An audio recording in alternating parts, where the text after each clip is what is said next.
வணக்கம்.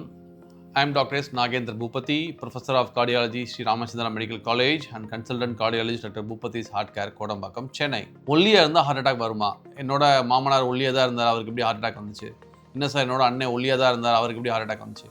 நிறைய பேஷண்ட்ஸ் என்கிட்ட இது கேட்குறது கேள்விங்க. கண்டிப்பாக ஒல்லியாக இருந்தாலும் ஹார்ட் அட்டாக் வரும்.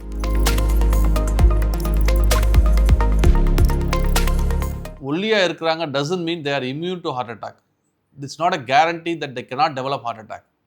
ஒல்லிங்கிறது ஹார்ட் அட்டாக் வராமல் இருக்கிறதுக்கான ஒரு ஃபேக்டர் தானே தவிர there are lot of other factors. நம்ம ஏற்கனவே சொன்ன மாதிரி சுகர் இருக்கலாம், பிளட் ப்ரெஷர் இருக்கலாம், கெட்ட கொலஸ்ட்ரால் அதிகமாக இருக்கலாம், உங்கள் ஃபிசிக்கல் ஃபிட்னஸ் இல்லாமல் இருக்கலாம், ஜங்க் நிறைய சாப்பிட்ருக்கலாம், இது தவிர ஸ்மோக்கிங் பண்ணிருக்கலாம். இந்த மாதிரி நிறைய ஃபேக்டர்ஸ் கூட அவங்க ஃபேமிலி ஹிஸ்ட்ரியும் ஸ்ட்ராங்காக இருக்குது. அப்பா அம்மாவுக்கு ஹார்ட் ப்ராப்ளம் வந்துருக்கு சின்ன வயசுலேயே அப்படின்னா அஃப்கோர்ஸ் அவங்க ஹார்ட் அட்டாக் ப்ராப்ளம் அவங்களுக்கு வரதுக்கான வாய்ப்புகள் அதிகமாக இருக்கும் as compared to a obese individual. So ஒருத்தவங்களோட ஹார்ட் அட்டாக் வரதுக்கான தன்மை அவங்க வெயிட்டை பற்றி மட்டும் நம்ம பேசவே கூடாது. Weight is not the only factor that can predict one individual's tendency to develop heart problem.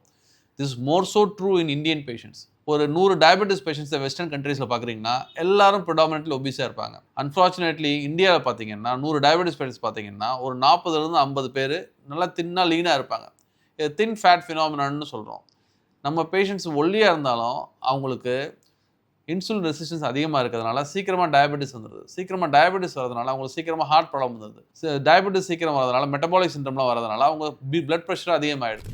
நான் ஒல்லியாக இருக்கேன், நான் டெய்லி நான் சிகரெட் பிடிச்சிட்டு இருக்கேன், நான் ஒல்லியாக இருக்கேன், நான் நடக்கிறதே இல்லை, நான் ஒல்லியாக இருக்கேன், நான் டெய்லி இந்த ஃபாஸ்ட் ஃபுட்டில் போய் சாப்பிட்டுட்டு இருக்கேன், நான் ஒல்லியாக இருக்கேன், பயங்கர ஸ்ட்ரெஸ்ஸோடு இருக்கேன், ஒழுங்காக தூங்குறது இல்லை, நான் ஒல்லியாக இருக்கேன், என்னோடய பிளட் ப்ரெஷரை செக் பண்ணவே இல்லை, என் பிபி 160 100 இருக்குது, நான் மாத்திரையே எடுக்காமல் இருக்கேன், நான் ஒல்லியாக இருக்கேன், என் ஃபேமிலி ஹிஸ்ட்ரியில் ஸ்ட்ராங் ஹிஸ்ட்ரி இருக்குது, இந்த மாதிரிலாம் இருந்துச்சுன்னா ஒல்லியாக இருந்தாலும் ஹார்ட் ப்ராப்ளம் வரும். நான் குண்டாக இருக்கேன், எனக்கு ஹார்ட் அட்டாக்கே வராதா? அப்போ இல்லைங்க, உங்களுக்கு ஒரு எக்ஸ்ட்ரா ரிஸ்க் ஃபேக்டர் இருக்குது.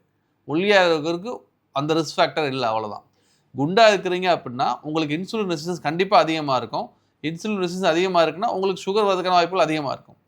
ஒல்லியாக இருக்கிறது doesn't mean that you will not develop heart attack. அதே மாதிரி குண்டாக இருக்கிறீங்க அப்படின்னா உங்களுக்கு வரதுக்கான தன்மை அதிகமாக இருக்குது. நீங்கள் இன்னும் கேர்ஃபுல்லாக இருக்கணும்னு தான் அர்த்தமே தவிர ஒல்லியாக இருக்கிறவங்களுக்கு வராதுன்னு அர்த்தம் இல்லை.